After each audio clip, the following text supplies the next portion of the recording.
అందరికీ నమస్కారం. సకల దోషాలు పోగొట్టే 7 శనివారాల వ్రతకథ.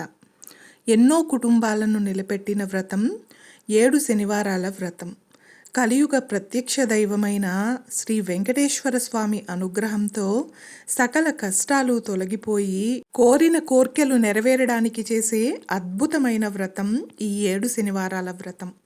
ఈ వ్రతకథను విన్నవారికి, చదివిన వారికి, చెప్పిన వారికి, అలాగే వినిపించిన వారికి జన్మల పాపాలు తొలగిపోతాయి, కోటి జన్మల పుణ్యం లభిస్తుంది. ఈ 7 శనివారాల వ్రతకథను భక్తి శ్రద్ధలతో వినడానికి ప్రయత్నించండి. కథలోకి వెళ్లే ముందు ఒక్క లైక్ చేసి ఓం నమో వెంకటేశాయ అని కామెంట్ చేయండి. మీరిచ్చే చిన్న లైక్ నా ఛానల్ గ్రోత్కి ఎంతో సహాయపడుతుంది. ఇక కథలోకి వెళ్ళిపోదాం. పూర్వం కలియుగం ఆరంభం ముందే నైమిషారణ్యంలో మహర్షులందరూ సమావేశమయ్యారు. వారి మనసులో ఒకే ఒక్క ఆలోచన, ఈ కలిదోషాన్ని ఏ విధంగా నివారించాలి అని. దానికోసం ఒక సత్రయాగం చేద్దామని నిర్ణయించారు. కానీ ఈ యజ్ఞఫలాన్ని ఎవరికి సమర్పించాలి అనే ఆలోచన వచ్చింది. అప్పుడు మహర్షులందరూ కలిసి ఈ బాధ్యతను భృగు మహర్షికి అప్పచెప్పారు. ఆయన మహాతపస్వి. ముందుగా నేను వెళ్ళి త్రిమూర్తులను పరీక్షిస్తాను, ఎవరు అర్హులో తేల్చి వస్తాను అని బయలుదేరారు. ఇక ముందుగా బ్రహ్మలోకానికి చేరుకున్నారు భృగు మహర్షి. అక్కడ బ్రహ్మదేవుడు సరస్వతీదేవి వీణానాదంలో లీనమై ఉన్నాడు. మహర్షి యొక్క రాకను గమనించలేదు. దాంతో భృగు మహర్షికి విపరీతమైన కోపం వచ్చింది. ఆగ్రహంతో రగిలిపోయాడు. సృష్టికర్తవని అహంకరిస్తున్నావా? నన్ను గుర్తించలేదా? ఓ బ్రహ్మదేవ, నిన్ను శపిస్తున్నాను. ఈ భూలోకంలో నీకు ఎక్కడా కూడా పూజలు జరగకుండా ఉండుగాక. ఇక ఆ తరువాత కైలాసానికి చేరుకున్నాడు భృగు మహర్షి. అక్కడ పరమశివుడు పార్వతీదేవితో ఆనంద తాండవం చేస్తున్నాడు. ఆయన కూడా భృగు మహర్షి రాకను గమనించలేదు. ఇక మరోసారి కోపంతో మండిపడ్డాడు భృగు మహర్షి. నీకు భూలోకంలో లింగ రూపంలోనే పూజ జరుగుతుంది, నిజ రూపంలో కాదు అని మళ్ళీ శపించాడు. ఇక కోపంతో అక్కడి నుంచి వైకుంఠానికి చేరుకున్నాడు. వైకుంఠానికి చేరుకున్నటువంటి భృగు మహర్షి అక్కడ శ్రీ మహావిష్ణువు శేషపాన్పు పైన పడుకుని లక్ష్మీదేవి పాదసేవ చేస్తూ ఉండగా లక్ష్మీనారాయణులిద్దరూ మాట్లాడుకుంటూ ఉన్నారు.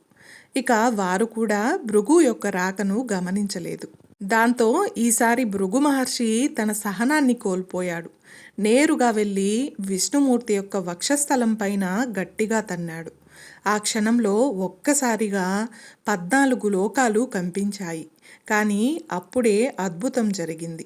శ్రీ మహావిష్ణువు రవ్వంత కూడా కోపగించకుండా పరమశాంతంతో లేచి భృగు మహర్షికి నమస్కరించాడు. మునీంద్ర, మీ రాకతో వైకుంఠం పావనమైంది. మీ రాకను నేను గమనించలేదు, నన్ను క్షమించండి అంటూ స్వయంగా భృగు యొక్క పాదాలు వత్తసాగారు. ఇక దాంతో భృగు మహర్షి ఆశ్చర్యంతో, గర్వభంగంతో, భక్తితో కరిగిపోయాడు. దేవదేవ, మీ వంటి సత్వగుణ సంపన్నులు ఈ 14 లోకాలలోనూ లేరు. మీరే యజ్ఞఫలానికి అర్హులు. భూలోకంలో అవతరించి ధర్మాన్ని రక్షించండి అని శ్రీ మహావిష్ణువును వేడుకున్నాడు. కానీ అప్పుడే ఒక సమస్య వచ్చింది. లక్ష్మీదేవికి కోపం వచ్చింది. ఎందుకంటే శ్రీహరి యొక్క వక్షస్థలమే ఆమె నివాస స్థానం. అటువంటి నా నివాస స్థానాన్ని ఒక ముని కాలితో తన్నాడు. అయినా నా భర్త కోపగించకపోగా ఆయనకు మర్యాదలు చేశాడు అని అలా అలిగి భూలోకానికి వెళ్ళిపోయింది లక్ష్మీదేవి. ఇక లక్ష్మీదేవి లేని వైకుంఠం కళావిహీనమైపోయింది. ఆమెను వెతుక్కుంటూ విష్ణుమూర్తి కూడా స్వయంగా భూలోకానికి బయలుదేరాడు. అదే సమయంలో భూదేవి వచ్చింది. దేవదేవ, కలియుగంలో పాపం విపరీతంగా పెరిగిపోయింది. ఈ భారాన్ని నేను మోయలేకపోతున్నాను, నన్ను కాపాడండి అంటూ శ్రీ మహావిష్ణువుని వేడుకుంది. అప్పుడు శ్రీ మహావిష్ణువు శ్రీనివాసుడు అనే పేరుతో భూలోకానికి దిగివచ్చాడు. శేషాద్రి కొండలలో ఓ పుట్టలో నివాసం ఏర్పరచుకున్నాడు. ఇక అదే సమయంలో ఆకాశరాజు అనే మహారాజు సంతానం లేక పుత్రకామేష్టి చెయ్యబోతూ భూమిని దున్నుతుండగా ఒక బంగారు పెట్టె బయటపడింది. దాన్ని తెరిచి చూస్తే మహాలక్ష్మి కలతో ఒక దివ్యమైన బాలిక ఆ పెట్టెలో కనిపించింది. ఇక ఆకాశరాజు ఎంతగానో సంతోషించాడు. ఆ బాలికకు పద్మావతి అనే నామకరణం చేసి అల్లారు ముద్దుగా పెంచసాగాడు. ఇక పద్మావతీదేవికి యుక్త వయసు వచ్చింది. ఒకరోజు చెలికత్తెలతో విహారానికి వెళ్ళిన పద్మావతీదేవి శ్రీనివాసుని చూసి మోహించింది. ఆకాశరాజు శ్రీనివాసుని యొక్క తేజస్సును చూసి ఈయనే శ్రీ మహావిష్ణువు అని గ్రహించి పద్మావతీదేవినిచ్చి వివాహం చేశాడు.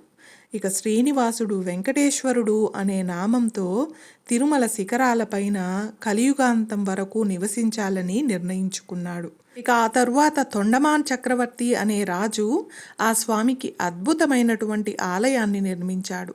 ఇక అప్పటి నుండి నేటి వరకు శ్రీ వెంకటేశ్వరుడు భక్తులకు ఓ కల్పవృక్షంలా కొలువై ఉన్నారు అని సూత మహాముని సౌనకాది మునులకు చెప్పాడు. అప్పుడు సౌనకాది మునులు సూతుణ్ణి ఇలా అడిగారు, శ్రీనివాసుని అనుగ్రహం పొందిన భక్తుల కథలు కూడా మాకు చెప్పండి అని. ఇక సూత మహర్షి ఈ విధంగా చెప్పసాగాడు. తిరుపతికి సమీపంలో ఒక చిన్న పల్లె ఉండేది. అక్కడ భీముడు అనే కుమ్మరి ఉండేవాడు. అతను చాలా పేదవాడు, కానీ భక్తిలో అపార ధనవంతుడు. ఉదయం నుండి సాయంత్రం వరకు కుండలు చేస్తూనే వెంకటేశ వెంకటేశ అని నామస్మరణ చేస్తూ ఉండేవాడు. ఆలయానికి వెళ్ళే సమయం లేదు. పూజకు కనీసం పుష్పాలు కొనే స్తోమత కూడా అతనికి లేదు. అందుకతను ఏం చేశాడంటే తన పని చేసే చోటే స్వామివారి ప్రతిమను పెట్టుకున్నాడు. కుండలు చేసేటప్పుడు చేతికి అంటిన మట్టితోనే పువ్వుగా చేసి భక్తితో ఆ స్వామికి సమర్పించేవాడు. ఆ విధంగా ఆ భీమన్న వెంకటేశ్వరుణ్ణి నిత్యం పూజించేవాడు. అదే సమయంలో తొండమాన్ చక్రవర్తి ప్రతిరోజు వెంకటాచలానికి వెళ్ళి బంగారు పువ్వులతో స్వామివారిని అర్చించేవారు. కానీ కొంతకాలానికి అతనిలో అహంకారం బాగా పెరిగింది. నాలా బంగారు పువ్వులతో పూజించేవారు ఎవరైనా ఉన్నారా అని ఎంతగానో గర్వపడేవాడు. ఒకరోజు ఒక ఆశ్చర్యకరమైన విషయం జరిగింది. తాను ఉంచినటువంటి బంగారు పుష్పాల స్థానంలో కొన్ని మట్టి పువ్వులు అక్కడ కనిపించాయి. ఇక వెంటనే ఇలా అనుకున్నాడు, ఏమిటి విచిత్రం, వేసిన తలుపులు వేసినట్లే ఉన్నాయి, అయినా ఈ మట్టి పువ్వులు ఇక్కడికి ఎలా వచ్చాయి? నేను స్వామిని స్వర్ణకమలాలతో తప్ప వేరే పువ్వులతో పూజించను కదా అని అనుకుని, ఎవరిలా మార్చారు, అర్చకులేమైనా దొంగిలించారా అని కాపలాగా భటులను ఉంచాడు. కానీ ఎన్ని రకాలుగా ప్రయత్నించినా ప్రతిరోజు అదే జరుగుతూ ఉంది. స్వామివారి వద్ద నేను పెట్టినటువంటి నా బంగారు పుష్పాలు మాయమయ్యి ఈ మట్టి ముద్దలు ఎలా వస్తున్నాయి అని అతనికి ఏమీ అర్థం కాలేదు. అలాగే కలవరపడ్డాడు. చింతాక్రాంతుడైనటువంటి ఆ మహారాజుకు స్వామివారు కలలో కనిపించి ఆ దయామయుడు చిరుమందహాసంతో ఇలా సమాధానం చెప్పాడు, చూడు నాయనా, ఇక్కడికి కొంత దూరంలో ఒక పల్లె ఉంది. ఆ పల్లెలో ఒక సామాన్య కుమ్మరి ఉన్నాడు. అతని పేరు భీముడు. పాపం అతనికి నేనంటే ఎనలేని భక్తి. అతనుండే ఇంటి మట్టి గోడలో ఒక గూడు చేసి అందులో నా కొర్ర బొమ్మ ఒకటి మలిచి అందులో నన్ను భావించుకుంటూ పూజిస్తూ ఉంటాడు. భక్తుడు ఎక్కడ భావిస్తే అక్కడ దీవించడం నా బాధ్యత కదా. ప్రహ్లాదుని కథ నీకు తెలియనిది కాదు కదా. పాపం అతనికి మంత్రాలు, తంత్రాలు, తపోయోగాలు ఏమీ తెలియవు. అయినా కూడా త్రికరణ శుద్ధిగా నిరంతరం నన్ను ధ్యానిస్తూనే ఉంటాడు. తాను కుండలు చేస్తున్నా, అన్నం తింటున్నా ఎప్పుడూ నా ఊసే, నా ధ్యాసే. తన కులాచారం, ధర్మం ఎల్లవేళలా పాటిస్తాడు. సూర్యోదయానికి పూర్వమే లేచి తనకు తెలిసిన రీతిలో స్నానాది శౌచములు ఆచరించి నా పేరు స్మరిస్తూ తులసీ దళాలు సమర్పిస్తాడు. అతడు నన్ను మట్టి పువ్వులతో పూజిస్తాడు. అతని భక్తి ముందు నీ బంగారు పువ్వులు నిలవలేక అదృశ్యమైపోతున్నాయి. భక్తిలో అతను నిన్ను మించినవాడు అని రాజుకు చెప్తాడు వెంకటేశ్వర స్వామి. ఇక రాజుకంతా అర్థమైంది. స్వామివారికి నమస్కరించాడు. ఇక మరుసటి రోజు రాజు ఆ పల్లెకు వెళ్ళాడు. అక్కడ భీముణ్ణి చూశాడు. ఆ సారి తిప్పుతూ చేతికి అంటున్నటువంటి ఆ మట్టిని పువ్వుగా చేసి స్వామివారికి సమర్పిస్తూ ఉన్నాడు. ఇక తొండమాన్ చక్రవర్తి అతని దగ్గరికి వెళ్ళి, ఓ భీమన్న, మట్టి పువ్వులతో స్వామివారిని ఎందుకు పూజిస్తున్నావు అని అడిగాడు. అప్పుడు భీముడు వినయంగా చెప్పాడు, మహారాజా, నేను చదువురాని మూర్ఖుణ్ణి. పూజా విధానం నాకు తెలియదు. పువ్వులు కొనే స్తోమత నాకు లేదు. కానీ స్వామివారిని పూజించే హృదయం ఉంది.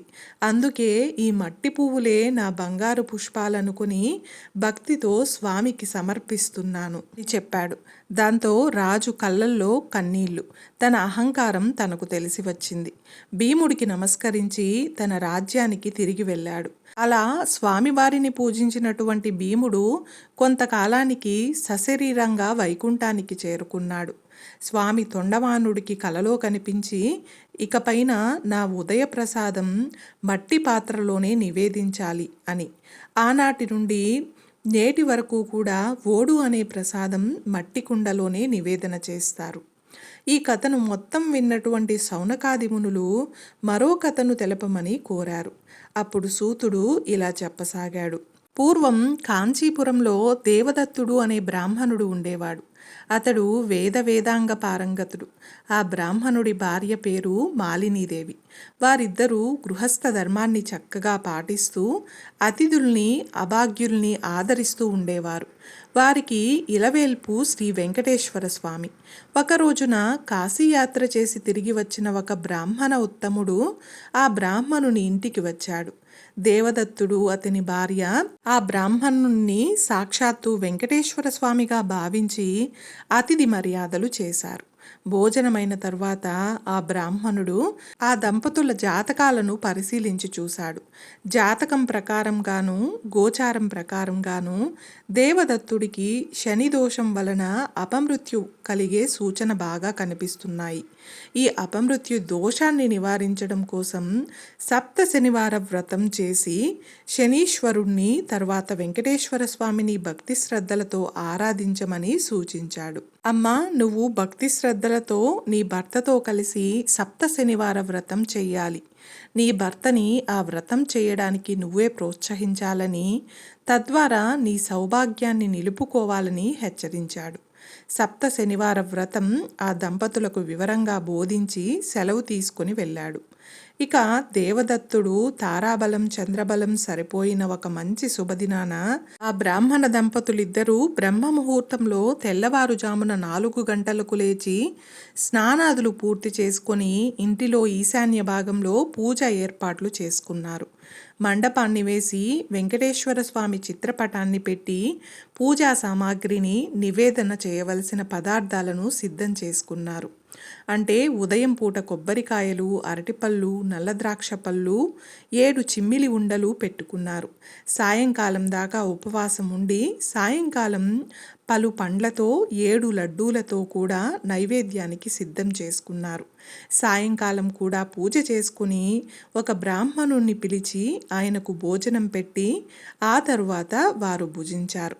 అలా మొదటి రోజు వ్రతాన్ని యథావిధిగా నిర్వర్తించారు. ఆ విధంగా వరుసగా వారు 7 శనివారాల పాటు ఈ వ్రతాన్ని భక్తి శ్రద్ధలతో నిర్వహించారు. 7 శనివారాల వ్రతం పరిసమాప్తి చేసి భోజనం చేసి కొంతసేపు వెంకటేశ్వర స్వామి వారి మహిమలను వర్ణించుకుంటూ కాలాన్ని గడిపి ఏ మధ్యరాత్రికో కాస్త నిద్రపోయారు. ఆ దంపతుల భక్తి శ్రద్ధలకు పూజా విశేషాలకు ప్రసన్నుడైన వెంకటేశ్వరుడు మాలినీదేవికి కలలో సాక్షాత్కరించి, ఓ పరమసాధ్వి, మీ దంపతులిద్దరూ శ్రద్ధాభక్తులతో నన్ను 7 శనివారాల పాటు పూజించారు. నాకు చాలా సంతృప్తి కలిగింది. ఆ వ్రత ప్రభావం వలన నీ భర్తను నీవు గెలిచావు. అపమృత్యు దోషం, భయం కూడా తొలగిపోయాయి. అతని రాబోవు జన్మలలోని ఆయుర్దాయాన్ని ఈ జన్మలోకి తీసుకువచ్చి ఇతన్ని సంపూర్ణమైన ఆయుర్దాయం కలవాణ్ణి చేశాను. ఇక మీరిద్దరూ సుఖశాంతులతో ఆనందంగా 100 సంవత్సరాలు జీవిస్తూ ధర్మార్థకామ మోక్షాలలో 4 పురుషార్థాలను సాధించుకుంటూ మీ మానవ జీవితాన్ని సార్థకం చేసుకోండి అని ఆశీర్వదించి అదృశ్యమయ్యాడు. ఇక వెంటనే మాలినీదేవి లేచి భర్తను కూడా లేపి తనకు వచ్చిన కలను పూర్తిగా వివరించింది. ఇక దేవదత్తుడు కూడా మిక్కిలి సంతోషించి భార్యను అభినందించాడు. ఒకనాటి శుభముహూర్తంలో దంపతులిద్దరూ కలిసి వెంకటేశ్వర స్వామి దర్శనార్థం కోసం తిరుపతి కొండకు వెళ్ళి మొక్కులు తీర్చుకొని ఆ స్వామివారిని మనసారా స్తోత్రం చేసి ప్రసాదం స్వీకరించి తిరిగి వచ్చారు. ఇంటికి వచ్చాక బ్రాహ్మణుల్ని పిలిచి అన్న సంతర్పణ చేసి వారి ఆశీర్వచనాలు కూడా తీసుకున్నారు. ఇక జీవితాంతం యథాశక్తిగా వెంకటేశ్వర స్వామి వారి సేవ చేస్తూ శ్రీనివాసుని సాన్నిధ్యాన్ని పొందారు. కలియుగంలో వెంకటేశ్వర స్వామిని మించిన ఆరాధ్య దైవం లేడు. ఈ శనివార వ్రతంతో ఆ స్వామిని ఆరాధించిన వారికి శని దోషాలు తొలగిపోయి స్వామి అనుగ్రహం లభిస్తుందని సూత మహాముని సౌనకాది మహర్షులకు వివరించాడు. ఇది విని మహర్షులంతా ఆనందించారు. కలియుగంలో వెంకటేశ్వర స్వామి ప్రత్యక్ష దైవం. భక్తి శ్రద్ధలతో స్వామివారిని పూజించిన వారికి సౌభాగ్యాలు, సిరి సంపదలు, అష్టైశ్వర్యాలు కలుగుతాయి.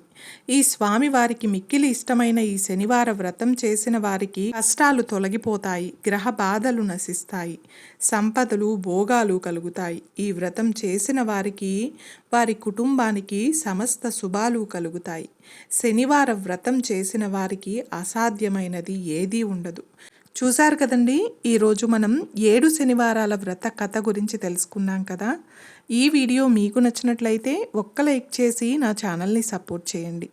ఇంకా మరెన్నో ఇంట్రెస్టింగ్ వీడియోస్ కోసం నా ఛానల్ని సబ్స్క్రైబ్ చేయండి. Thanks for watching.